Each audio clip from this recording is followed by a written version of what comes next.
بسم اللہ الرحمن الرحیم۔ السلام علیکم۔ خریف کی بارش شروع ہو چکی تھی۔ امیر حسین سے ملاقات کا مقام جنوب کی جانب دریائے آمو کے اس پار تھا، مگر تیمور کا جی چاہنے لگا کہ اپنے وطن کی ایک جھلک دیکھے، چنانچہ چکر کاٹ کر ادھر کا رخ کیا۔ یہ چکر کاٹنے کی ایک وجہ اور بھی تھی، وہ بے سر و سامان تھا اور امیر حسین سے بے سر و سامانی کی حالت میں ملنا قرین مصلحت تھا۔ دریائے آمو کے قریب اس نے ایک دوست سے، جو ایک قبیلے کا سردار تھا، چند گھوڑے اور 15 سوار لیے۔ اب الجائی کے لیے ایک اچھا سا گھوڑا علیحدہ کر کے اس پر کجاوا لگا دیا گیا، جس میں وہ آرام سے سفر کرنے لگی۔ مریل گھوڑا اور اونٹ فقیروں کو دے دیے گئے۔ تیمور کو اپنی بیوی سے بے حد انس تھا۔ روانہ ہوتے وقت اس کا ارادہ تھا کہ سمرقند تک تنہا سفر کرے گا، اس لیے الجائی کو پیچھے چھوڑ کر آگے نکل گیا تھا، مگر جب آمو کے گھاٹ پر پہنچا تو وہاں ہتھیار بند دستے پھرتے دیکھے۔ اس نے اپنا قافلہ روک لیا اور ساتھیوں سے کہا کہ گرمی زیادہ ہے، اس لیے سفر جاری رکھنا مناسب نہیں، اور دریا کنارے درختوں کے سائے میں اس وقت تک رکا رہا جب تک الجائی وہاں نہ پہنچ گئی۔ وہ تیمور کو وہاں دیکھ کر حیران سی رہ گئی۔ ادھر تیمور دور گرد اٹھتی دیکھ کر گھبرایا کہ کہیں دشمن نہ ہو۔ اس نے گھوڑے کجاووں سمیت دریا میں اتار دیے اور ان کو تیرانا شروع کر دیا۔ دوسرے کنارے پر پہنچنے کے بعد الجائی خطرے سے باہر ہو گئی۔ جب تیمور سمرقند کے قریب پہنچا تو اس نے الجائی کو پاس کے ایک گاؤں میں چھپا دیا اور خود مغرب کے وقت رفیقوں سمیت سمرقند میں داخل ہو گیا۔ مغل اس کی تلاش میں تھے، مگر اس کے باوجود تیمور 38 دن تک وہاں دندناتا رہا۔ رات کو کارواں سراؤں میں جا بیٹھتا اور وہاں قافلوں والوں سے راستوں کے حالات سنتا رہتا۔ وہ خفیہ طور پر دوستوں کے گھروں میں بھی جاتا رہا تاکہ ان سے صلاح مشورہ کر کے یک لخت علم بغاوت بلند کرے۔ کئی بار اس نے مسجدوں میں نمازیوں کے ہجوم میں مل کر جتا شہزادے کو اپنے افسروں کے ساتھ گلیوں میں سے گزرتے بھی دیکھا، مگر اس کی یہ جسارت بے ثمر رہی۔ جتا مغلوں نے ملک پر اپنی گرفت مضبوط کر رکھی تھی، ہر چند وہ سختی سے کام لیتے اور واجبات بھی سختی کے ساتھ وصول کرتے تھے، مگر بہرحال چونکہ چنگیز خانی ہیبت کے نمائندے تھے اور خود کو فاتح ثابت بھی کر چکے تھے، اس لیے تاتاری امیر ان کے خلاف بغاوت کرنے کو تیار نہ تھے۔ وہ جنگجو ضرور تھے، مگر اندھا دھند جنگ میں کودنے سے اعتراض کیا کرتے تھے۔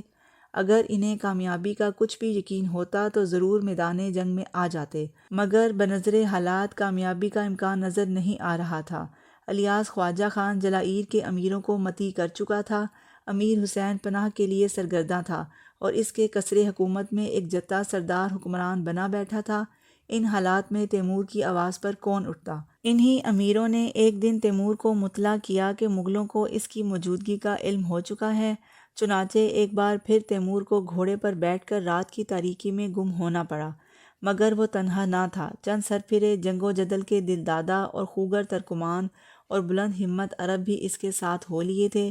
وہ لشکریوں کی حیثیت سے تو خیر کارآمد نہ تھے، مگر جادہ پیمائی کے بڑے اچھے رفیق تھے۔ جب تیمور انہیں ساتھ لیے ہوئے شہر سبز کے قریب پہنچا تو وہ خوب ہنسے۔ ان سب نے شہر کے سفید مرمری گنبد کے سامنے چراگاہ کی بلندیوں پر ڈیرے ڈالے۔ وہاں سے جتا مغل اس کے محل میں گھومتے پھرتے اور گھوڑوں پر سوار ہو کر اس کی تلاش میں جاتے نظر آتے تھے۔ تیمور کے ساتھیوں نے اس کے کارنامے ان امراء برلاس کے سامنے فخریہ لہجے میں بیان کیے، جو بازیابی کے لیے حاضر ہوئے۔ ایلچی بہادر وہی جس کی کمان تیمور نے چھینی تھی، اور سفید ریش جاکو برلاس بھی ملنے آئے۔ امیر قزغن کے دربار کے ان پرانے جنگ آزماؤں نے کئی بار تیمور کے ساتھ بادہ نوشی کی۔ ایک دن کہنے لگے، جب اللہ کی زمین اتنی وسیع ہے تو دیواروں میں بند ہو کر رہنے سے کیا حاصل، باہر نکل کر قسمت آزمائی کرنی چاہیے۔ تیمور نے کہا، صرف باتوں سے کام نہیں چلے گا، یہ بتاؤ عملاً کیا کرنا ہے؟ کوے بن کر جتا مغلوں کے دسترخوان کے ٹکڑے کھاتے رہو گے یا شاہین بن کر خود شکار کرو گے؟ واللہ دونوں برلاس جنگجو بیک وقت بولے، ہم کوے نہیں ہیں۔ جب الجائی محفل میں آئی تو انہوں نے اسے نہایت ادب سے سلام کیا۔ یہ وہ خاتون تھی جو اپنے شوہر کے ساتھ جنگوں میں شریک رہ چکی تھی۔ سپاہی کے نزدیک ایسی خاتون قابل تعظیم ہوتی ہے۔ جب خریف کے اختتام پر تیمور امیر حسین سے ملاقات کے لیے وہاں سے روانہ ہوا تو یہ دونوں بہادر اس کے ساتھ تھے۔ یہ راستہ جس پر تیمور اب روانہ ہوا کوئی آسان راستہ نہ تھا، چنانچہ اسے طے کر لینا کمزور انسانوں کے بس کی بات نہ تھی۔ 500 میل لمبا تھا اور آسمان کو چومتی ہوئی پہاڑی چوٹیوں کے درمیان سے چکر کاٹتا اور اس افغانستان کے کوہستانوں میں سے گزرتا ہوا چلا گیا تھا۔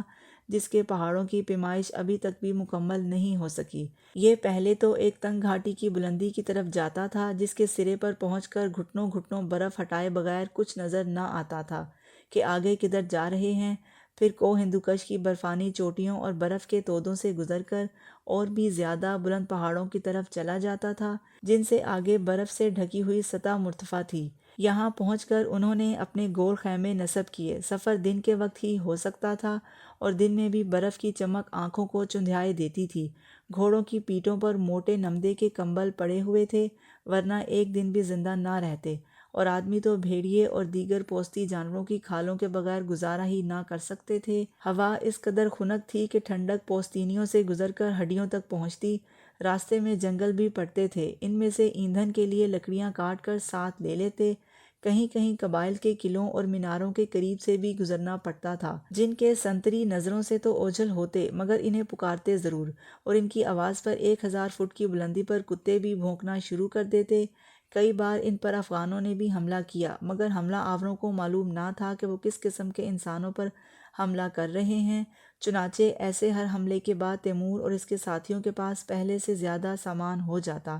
انہوں نے کوہ ہندوکش کا 12,000 فٹ بلند درہ عبور کیا اور گرتے پڑتے وادی کابل میں پہنچ گئے۔ مگر یہ سفر اب بھی ختم نہ ہوا۔ شہروں میں داخل ہونا خطرے سے خالی نہ تھا۔ چنانچہ شہر کا چکر کاٹ کر آگے بڑھ گئے اور اس کے قرب و جوار سے سامان خرد و نوش، نئے گھوڑے اور بھیڑیں خرید کر قندھار کے راستے پر ہو لیے، جس پر برف نہ ہونے کی وجہ سے سفر زیادہ آسان تھا۔ آخر اس مقام پر پہنچے جہاں امیر حسین سے ملنے کا وعدہ تھا، جو یوں تو تیمور کے لشکر جیسا ہی تھا مگر اس کی نفری کچھ زیادہ تھی۔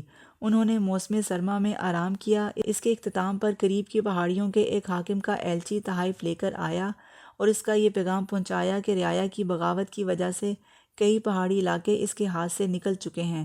اگر تیمور اور امیر حسین یہ بغاوت شروع کرنے میں اس کی مدد کریں تو بیش بہا تحائف پیش کرے گا۔ ان دونوں نے فوراً امداد کی حامی بھر لی۔ امیر حسین تو یہ چاہتا تھا کہ جنوبی صوبوں کا مالک بن جائے اور تیمور کے لیے جنگ میں شمولیت ہی باعث مسرت تھی۔ جوں ہی راستوں کی حالت بہتر ہوئی دونوں نے اپنے اپنے لشکروں کو کوچ کا حکم دیا اور اس حاکم سے جا ملے۔ تیمور تو ایسے موقعوں کا منتظر ہی رہتا تھا کہ رانوں تلے گھوڑا، کمر میں تیغ، دائیں ہاتھ میں نیزہ، بائیں ہاتھ میں ڈھال اور کمان کمر کے ایک رخ آویزاں ہو اور وہ جنگ میں مصروف ہو۔ اس کے لیے اس سے اچھا موقع اور کون سا ہو سکتا تھا۔ وہ بہت جلد بیشتر قلعوں پر قابض ہو گئے، کسی پر حملہ کیا، کسی پر شبخون مارا اور کسی کے دروازے یوں ہی کھل گئے۔ اس کام کے معاوضے میں انہیں یقیناً بڑا زر و مال ملتا مگر حسین نے کام بگاڑ دیا۔ وہ دیہات کو لوٹنے اور اکثر مفتوحہ مقامات پر اپنی فوجیں بٹھانے لگا۔ حسین کے اس رویے سے ستانی ناراض ہو گئے۔ باغیوں کو تاتاریوں کے حلیفوں میں انتشار پھیلانے کا موقع مل گیا۔ انہوں نے حاکم کو یہ پیغام بھیجا کہ ہم تو جیسے بھی ہیں تمہارے ہی ہیں، لیکن اگر ہماری جگہ تاتاریوں نے لے لی تو وہ پورے ملک پر قابض ہو جائیں گے۔ اس کا نتیجہ یہ ہوا کہ ایک رات حاکم ستان متحدہ لشکر سے خاموشی سے علیحدہ ہو کر باغیوں سے جا ملا۔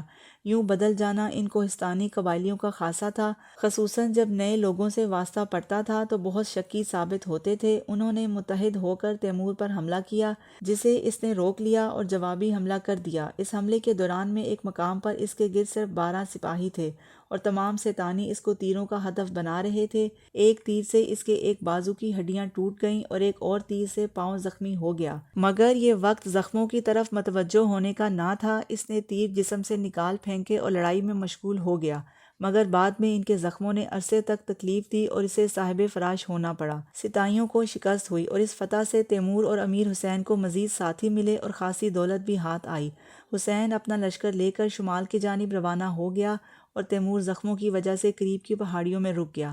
یہاں الجائی بھی اس سے آ ملی اور ایک عرصے کے بعد اسے شوہر کے ساتھ ایک ایسی جگہ سکون سے رہنے کا موقع ملا جہاں جنگ کا نکارہ اسے فوراً تیار ہو کر لڑائی میں شامل ہونے کا پیغام نہ دے سکتا تھا۔ ان کا خیمہ ایک فرحت افزا مقام پر تھا۔ اس کے گردا گرد انگور کی بیلیں تھیں اور ہر وقت خنک اور تازگی بخش ہوا چلتی رہتی تھی۔ الجائی اپنے سرتاج کی خدمت کا موقع غنیمت جان کر اس کی تیمارداری میں مصروف ہو گئی۔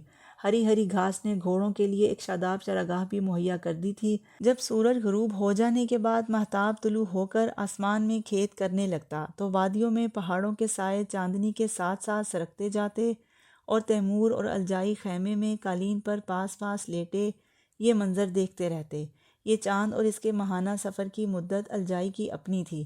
اس کا محبوب سرتاج اس کے قریب تھا اور ننھا جہانگیر ہر وقت اس کے گلے کا ہار بنا رہتا تھا۔ جب زخم بھرنے لگے تو تیمور نے خیمے سے باہر نکلنا شروع کیا اور لنگڑا لنگڑا کر چلنے لگا تاکہ زخمی پاؤں سیدھا پڑنے لگے۔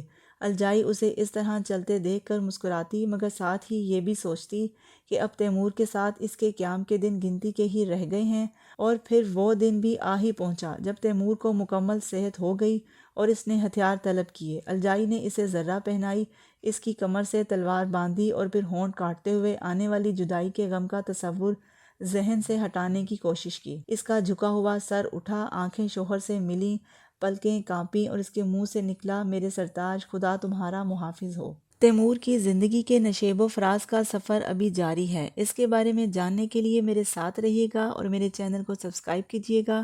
میری دعا ہے کہ اللہ آپ کو آسانیاں عطا فرمائے اور آسانیاں تقسیم کرنے کا شرف عطا فرمائے۔ جزاک اللہ۔